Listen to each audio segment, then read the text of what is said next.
Here we'll place our initial row of rhinestones using the dark pink 5mm. Laying down an inch, maybe 2, of adhesive and placing the stones one at a time face up. Our concern here is to keep the stones as close together as possible,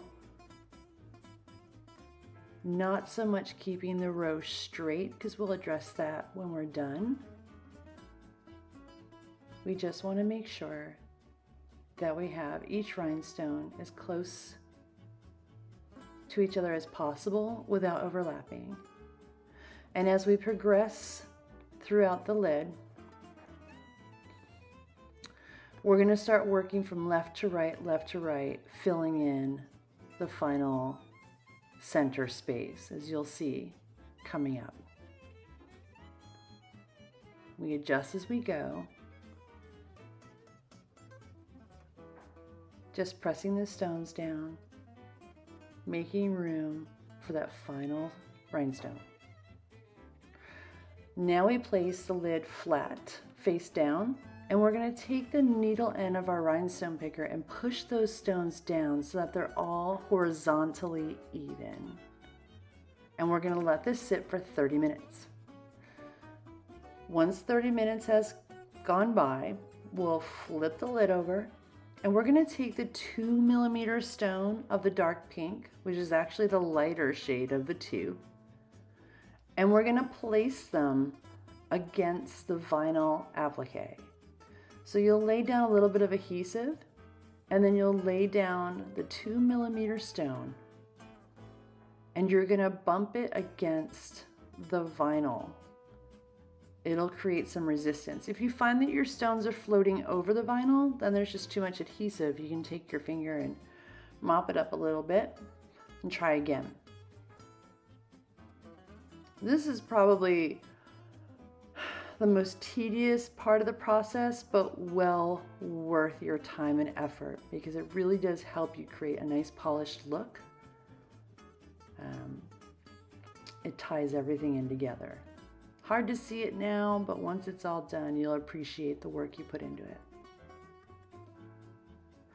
There are times where your nozzle may get clogged. Just find a push pin and insert it into the needle nose of your glue bottle, and that'll release the glue.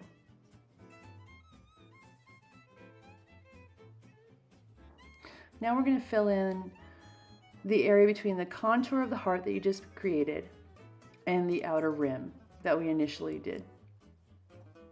You're working, again, an inch, maybe 2 at most at a time, and you're going to alternate the size of the stones. There are going to be times where you have 2 or 3 of the same size stones. That's okay. There's no hard set rule here.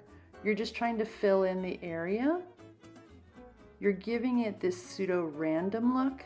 This is called the scatter method. But all you're doing is filling in gaps, and there's no way to really eliminate them entirely. You're just doing your best to fill them. So you'll be using all the sizes, 2 through 5mm, filling in as you go along, working in small area increments so that your glue doesn't dry up on you. And you just fill as you see fit. This is your design. This is your creation. So you fill in as you see fit, what makes you happy. Then we're going to take the 2mm light rose stone, and we're going to work a contour around the straw hole. Once that's done, we're going to fill in the pink heart the same way we did on the outside of it, except we're using all the different sizes for the light rose stones. Working small areas at a time, varying the sizes, zhuzhing them around. Sometimes you have to move them, sometimes you have to remove 1 or 2, to get things the way you want them to be. We are trying to fill in gaps, but we know we can't eliminate them. just filling in the heart. Once you get going, you start building in muscle memory, and it's quite simple. And there it is. There's your work, your gorgeous bling lid. Thank you so much. I hope you enjoy the kit. Happy Valentine's Day.